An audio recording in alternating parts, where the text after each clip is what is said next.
Salut à tous, bonjour tout le monde. Alors aujourd'hui, je vais faire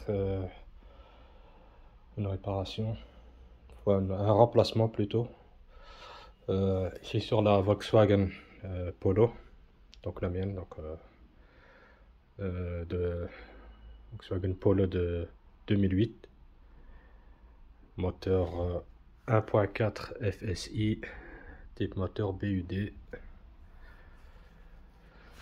Et donc c'est une réparation d'ordre électrique. Donc j'ai un problème avec un des capteurs de recul. Donc quand je mets le contact et que j'enclenche la marche arrière, et bien j'ai un long bip continu et après plus rien. Donc quand bien même je me rapproche d'un véhicule qui est à l'arrière de la mienne, eh ben, il n'y a plus aucun bip qui fonctionne. Et donc le bip en lui-même, c'est celui-ci.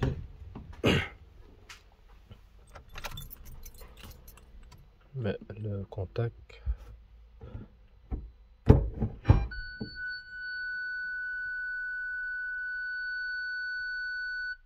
Donc vous avez entendu un long bip en continu.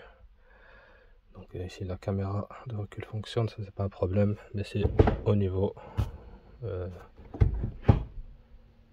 quand j'en mets au niveau d'un des capteurs qui serait peut-être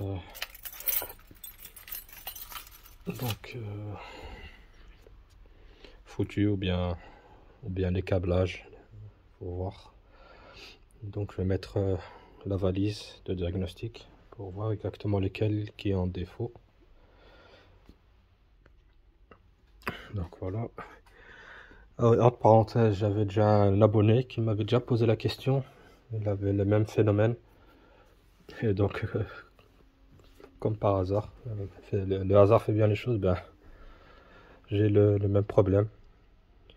Et donc comme ça, il pourra faire voir et effectuer s'il peut le faire, ben, les travaux. Faire le travail, quoi. Donc ici, je mets le CDS.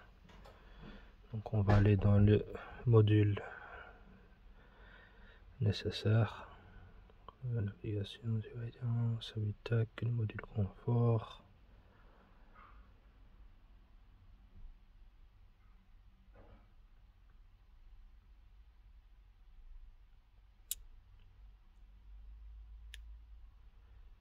Où se trouve-t-il?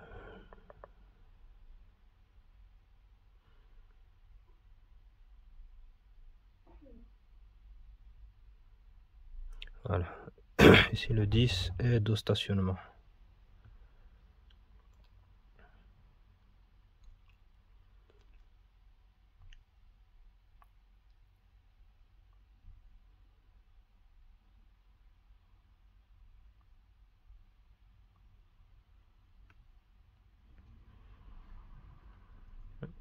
Il ne va pas se connecter.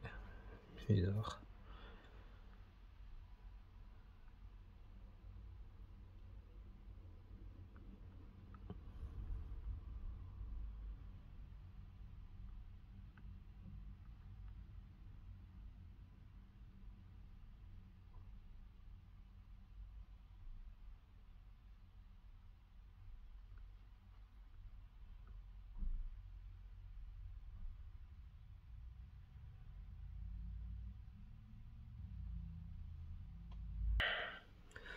Donc après vérification, c'est pas le 10, il y en a un autre normalement. Voilà, ici. 76, 76. Aide au stationnement. Voilà. Là, il reconnaît. Voilà, ici. Parking system.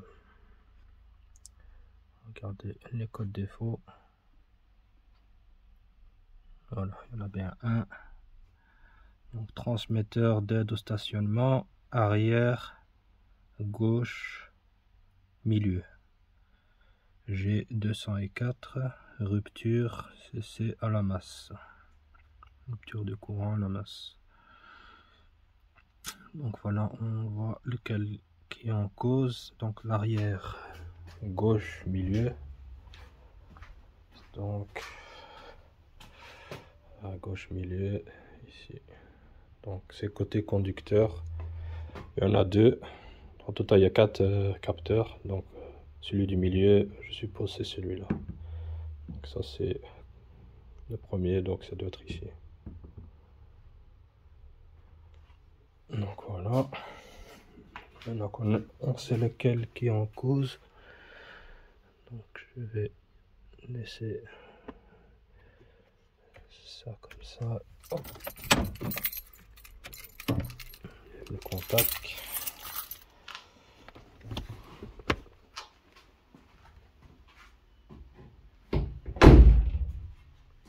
Et on va voir comment démonter le pare-choc, parce que certainement je dois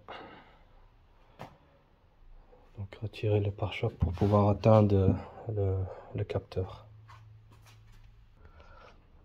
Donc ici les 4 donc sont là, 1 2 3 4 au niveau du pare-choc. Ici il va y en avoir 2, donc il faudra retirer le feu stop. Donc pareil pour le côté gauche. Et ici en dessous on a une vis là, une vis ici et une autre ici. Donc voilà. Donc pour commencer, on va retirer les optiques, enfin le feu. Comme ça on peut voir les 2 vis ici. Alors ici pour retirer le feu stop, on a ici le petit verrou ici à tourner.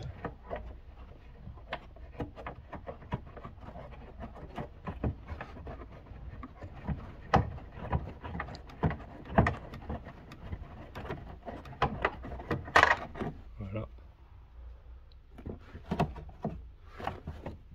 Il faut retirer là. Le feu qui bouge. Et donc pour le sortir de son logement, donc on voit ici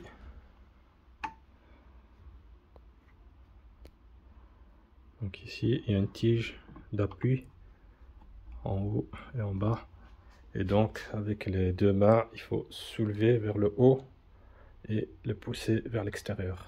Donc bien avec les 2 mains prendre appui et soulever vers le haut. Dès que vous voyez comment ça à bouger le bloc, et puis le sortir. Après on a la broche ici de connexion. Il y a 2 pins ici,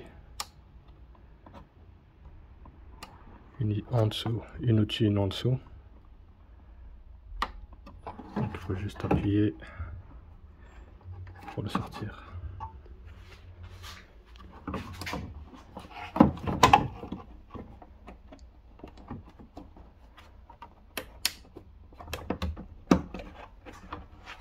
Voilà.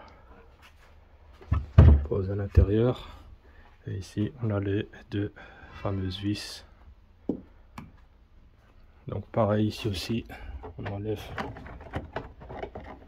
la vis de serrage ici, on va l'appeler comme ça. Hop. Donc pareil, on soulève les 2 mains.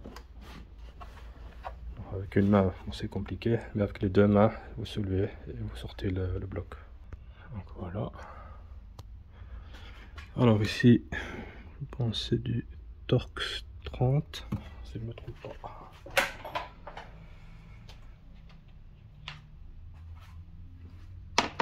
Oui, exact. C'est du T30.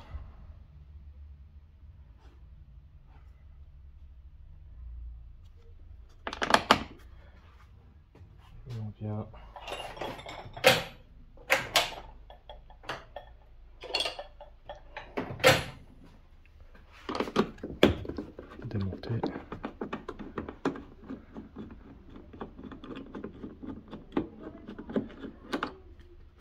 c'est un peu dommage. Enfin, après je pense que c'est la même chose pour tous les radars. Enfin, les capteurs de recul, il faut démonter les pare-chocs. Ou alors il y en a, on peut l'atteindre juste par en dessous. Et ici, il faut déposer le pare-choc.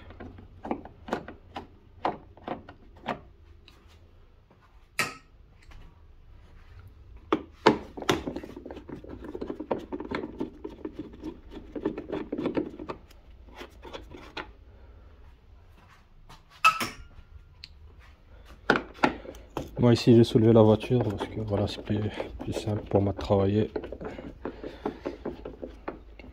Comme ici j'ai quelques douleurs au niveau du dos. Donc travailler accroupi. Alors à genoux c'est un peu compliqué pour le moment. Donc au niveau des roues, je pense que c'est pareil aussi. Je pense. Non, c'est pas ça.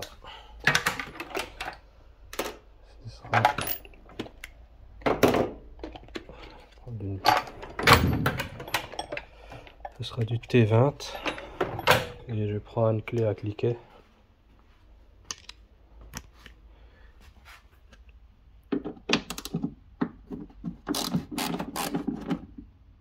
Vous voyez, c'est bien du T20.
Voilà.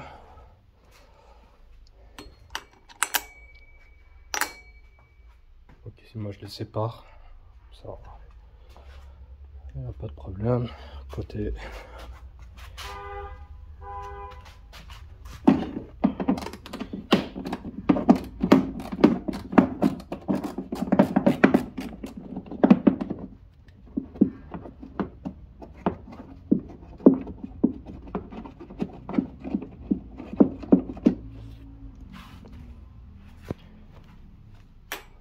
je vous épargne ça. Une fois que je suis arrivé à enlever toutes les vis, je reprends la vidéo. Donc voilà, je retire aussi les vis d'en dessous. Donc les vis aussi c'est du T30, même chose que celles qui sont ici. Donc pour retirer le pare-choc, donc on a des clips ici. Donc il suffit de soulever la partie ici. Voilà, il commence à sortir de lui-même. Voilà.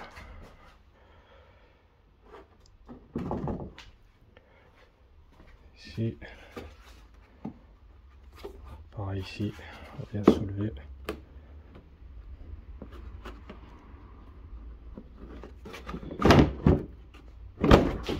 Hop là.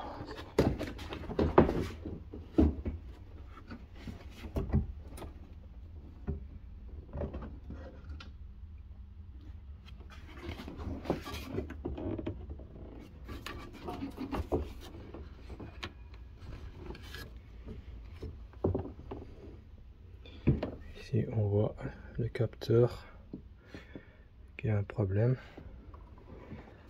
Je vais mettre la lumière. Voilà. Celui-là.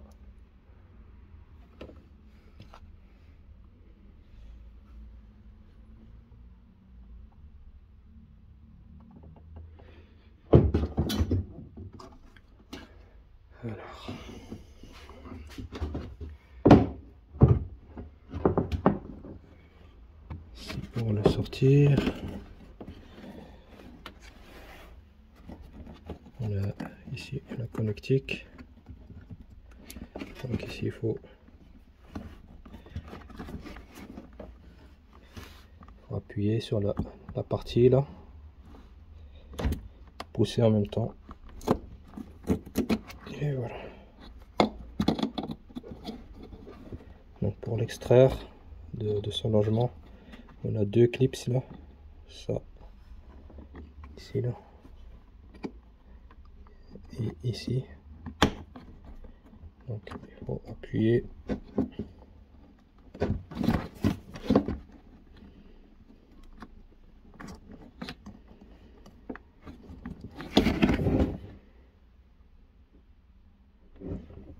Ah oui, donc il doit sortir vers l'intérieur, pas vers l'extérieur.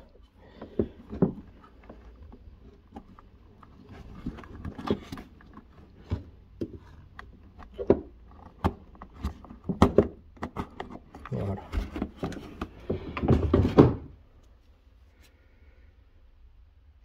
Donc ça c'est les capteurs qui a le problème.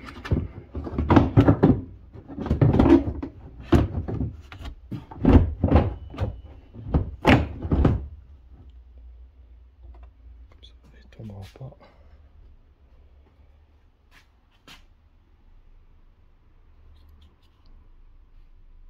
Je regarde si c'est encore un d'origine ou bien ça a déjà été remplacé.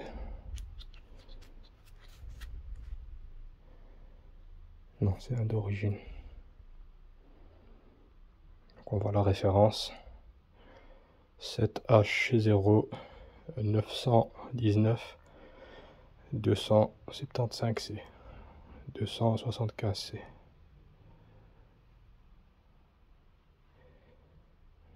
Donc voilà. Ici j'ai acheté un sur Amazon. Donc c'est ça.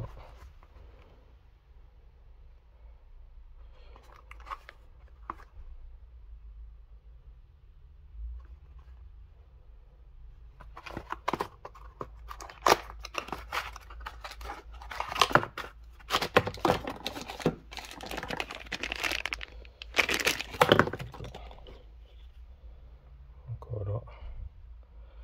C'est 3 pins. Comme ici l'ancien. On va faire le test. Donc voilà, j'ai mis le nouveau.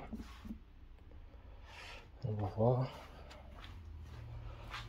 le contact, les clés. Ouais.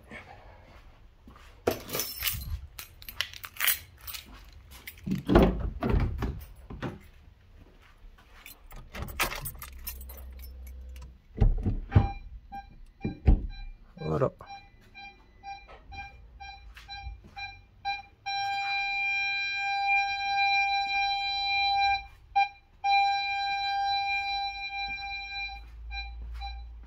Impeccable.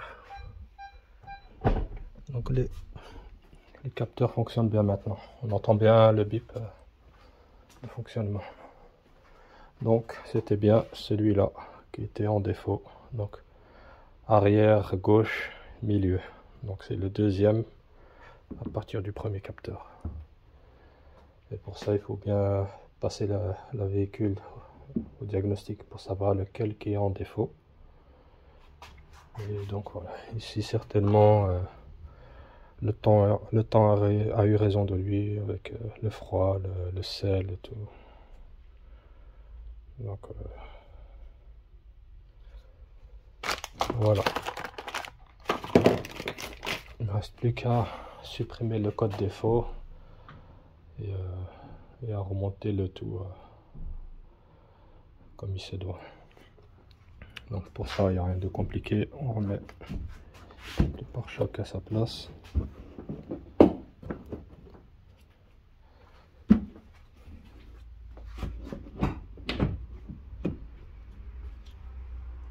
Bien le positionner, que tous les trous sont l'un en face de l'autre.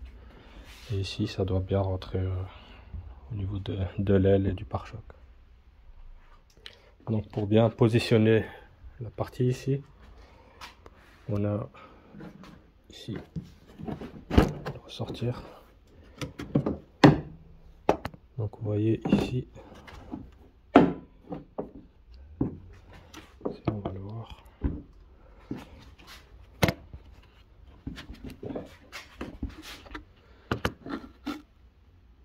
Donc ici on a les crochets ici de guidage qui vont rentrer ici sur la partie là. Donc il faut bien positionner.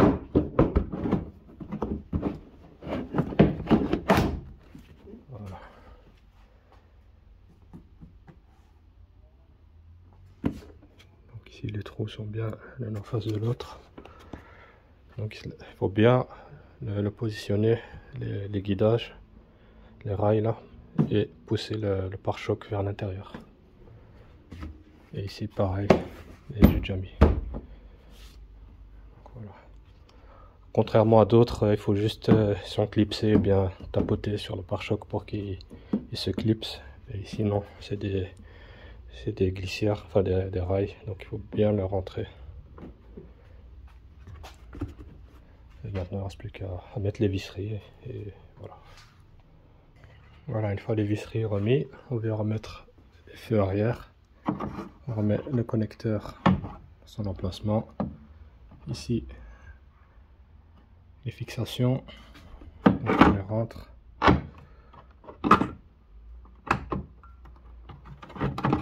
On rentre d'abord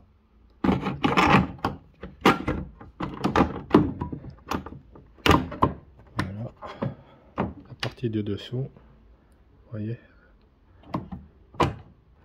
puis au-dessus.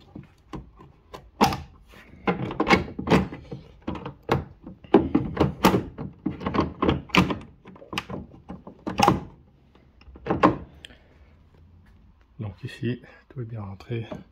Si vous voyez que vous avez du mal avec le clips, vous pouvez prendre un tournevis plat et faire appui sur la petite tige en métal pour qu'elle s'abaisse, elle rentre dans le trou. Donc voilà, les deux feux sont positionnés. Il ne reste plus qu'à remettre la vis ici et serrer.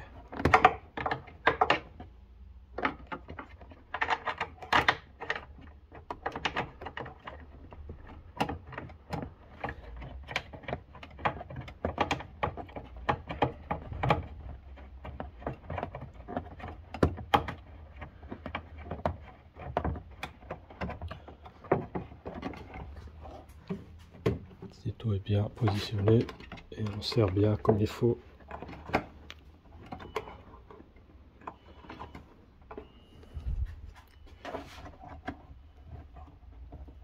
Voilà. Pareil ici.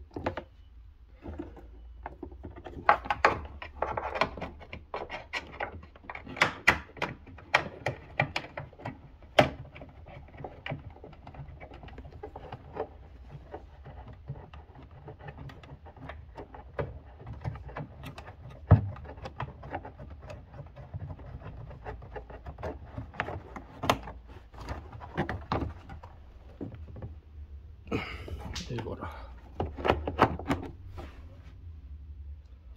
Tout est remis en ordre. Donc voilà, maintenant je vais supprimer le code défaut. Et voilà, ce sera tout.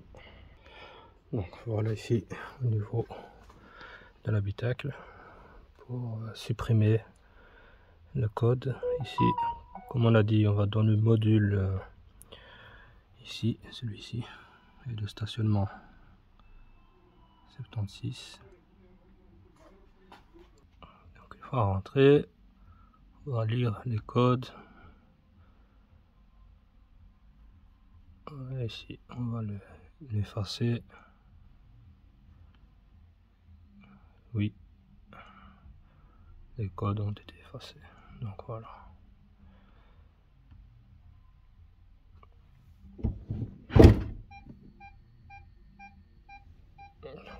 marche arrière, tout fonctionne. On regarde.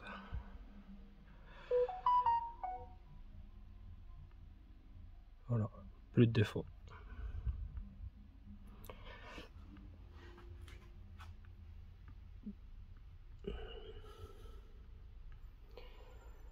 Donc voilà pour aujourd'hui.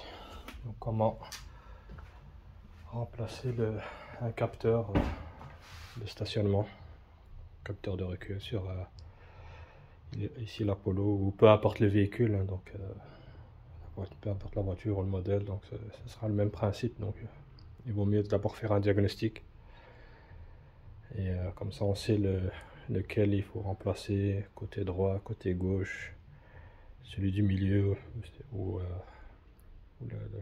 comment on va appeler, comment ils vont dire celui-ci, je veux dire donc côté droit. Donc voilà. Donc voilà pour aujourd'hui.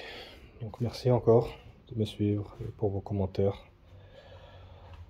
Et n'hésitez pas à poser des questions si vous avez. Et on se dit à la prochaine pour d'autres vidéos. Salut. N'hésitez pas à partager, à liker.